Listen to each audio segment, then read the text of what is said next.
Das Urteil vom Paris von Hans Glückstein. Bei's Meiers das Bild im Zimmer drin hängt, wie ein Mannskerl Göttin sein Appel hat geschenkt. Die Unschuld vom Land hat das Bild betracht und hat keine schlechte Ache gemacht. Fu Deiwel secht sie mit besem Gebrumm, die laufen ja ohne Kleider darum.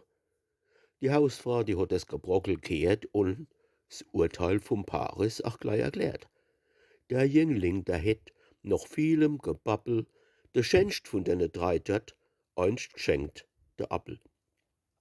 Die Unschuld, wo Bees hat das Bild bekrittelt, die hat zu dem Vorgang der Kopf bloß geschüttelt.